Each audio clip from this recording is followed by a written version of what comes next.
dakika mbili alafu turudishe kwa kanisa. Thank you very much. God bless you.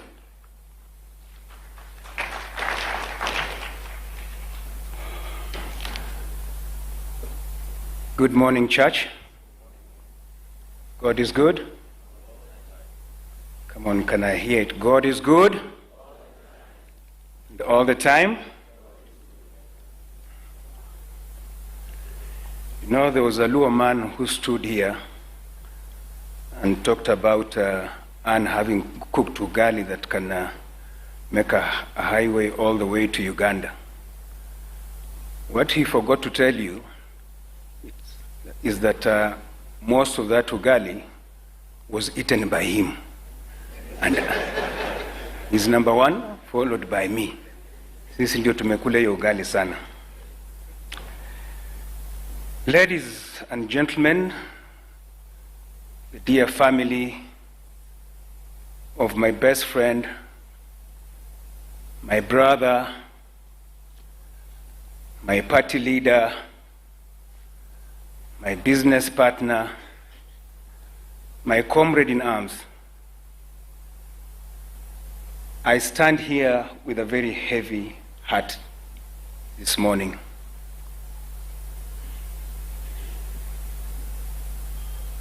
Never in my wildest imagination or dreams did I think that I'll ever stand here to eulogize my dear brother, or I would be the one chairing the committee that is organizing for his funeral. It is so hard for me, so hard, extremely hard. This death has dealt me a devastating blow. I don't even know where to start. I've lost my mentor, political mentor, my strongest pillar in politics, my strongest associate, my best friend.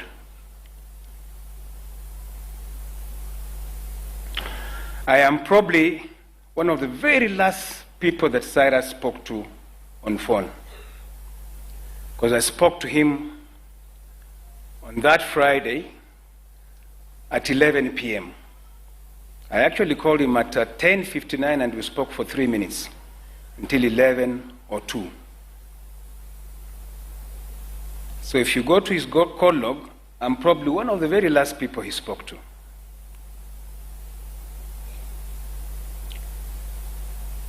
The next call that came on my phone, on the call log, was a call from my sister-in-law, Anne, telling me that Cyrus has been involved in a very bad accident in Naivasha. So I asked her, how? I spoke to him at 11. He told me he was heading home because the following day we were to have lunch with him and Philip Kisia. How did he find himself in Naivasha? Ladies and gentlemen, the circumstances surrounding the death of my brother are mysterious. There are so many glaring gaps. So when you hear us say that we want a proper, thorough forensic investigation, we know what we are saying. I don't know why some people are getting uncomfortable when we say these things. The family wants a closure. And that can only come about if the truth comes out. I have known Cyrus for many years. I can vouch for sure, in the state he was, he did not drive himself to Naivasha. There are so many inconsistencies. We are told that he was in a head-on collision with a bus that was Busia bound. A bus going to Busia certainly was carrying Luhya people. Tell me which Luhya does not know Cyrus. I have not seen a single passenger come and say, yes, I was in that bus that collided with Cyrus. And yet we are told it has 60 passengers on board. Where are the passengers? Cyrus was driving a Mercedes-Benz, one of the latest, which I know for sure has 12 airbags. None of the airbags deployed. I'm not a forensic investigator, but we're just asking ourselves questions. Airbags will deploy when a car is in motion and the engine is running. So was this car running? Was the engine running? It was placed there to be hit? These are the questions we want answered. There are so many glaring gaps. All the family and us are asking for is we want a closure. We want to know exactly what happened. With the current technology, the CCTV technology will enable the investigators tell us how he got himself to Naivasha. Because some of us believe that he did not drive himself to Naivasha. Ladies and gentlemen, death has robbed us of a great son from the Mulembe nation. Cyrus loved his community, and he wanted the best for his community and this country. I know he had big plans in politics. My friend Mother Karua is here. I'm sure she'll allude to that. I know he threatened some people. His moves were threatening some people. Not that he threatened, but his moves were threatening some people.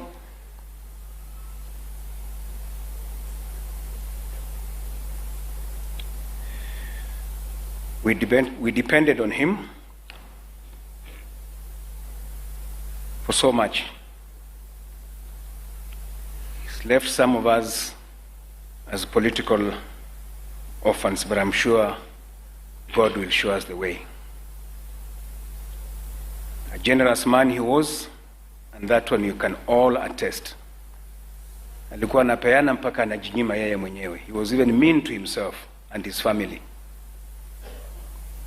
Remember one day, and I said this before, I was somewhere in Westlands and he came and joined me. And I told him, Cyrus, tomorrow I'm going to my constituency. That time I was the MP for Hamisi. And he told, if you're going home, come with me to my car.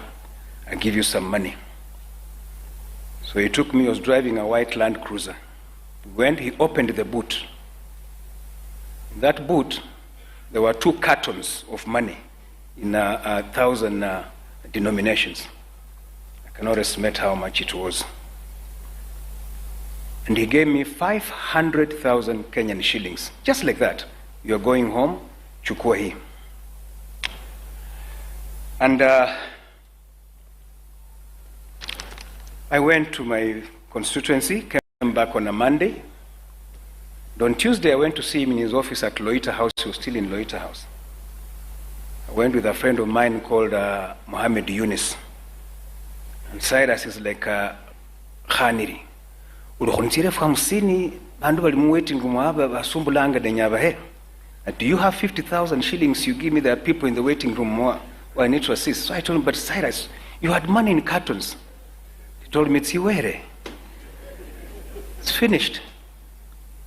And I'm sure the bulk of it went to people out there, not the family. Money in cartons. A year it was 200 million a year. He had been paid by Kenya Power for supplying, I don't know, Imiti Manini.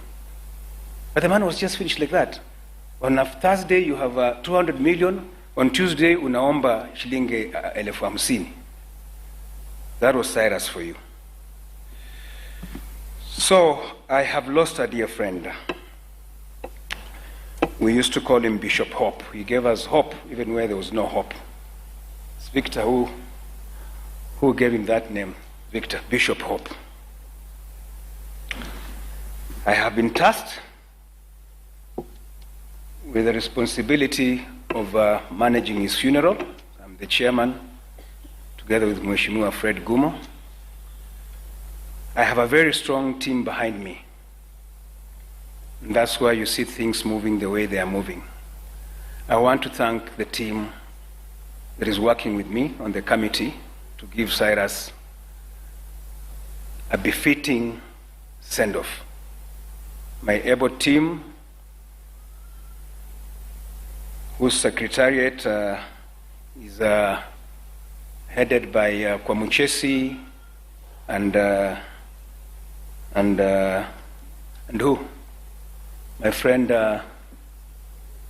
who?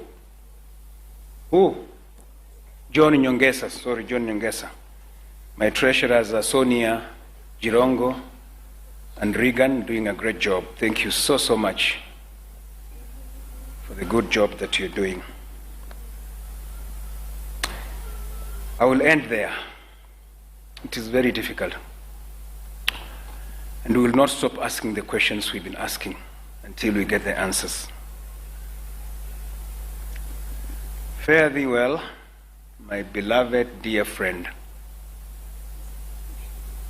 On behalf of myself, the entire Nicodemus Khaniri family and my families, Anne, Kanini, Christine, Nyokabi, and Anne Lanoi, together with your children, my beloved sisters, the sisters to Jirongo, Mzee Alufayo, our elder brother, Poleni, be strong. My promise to you is that we will never abandon you. We will be with you all through. We will try to complete the things that we had started with Cyrus for the benefit of his family.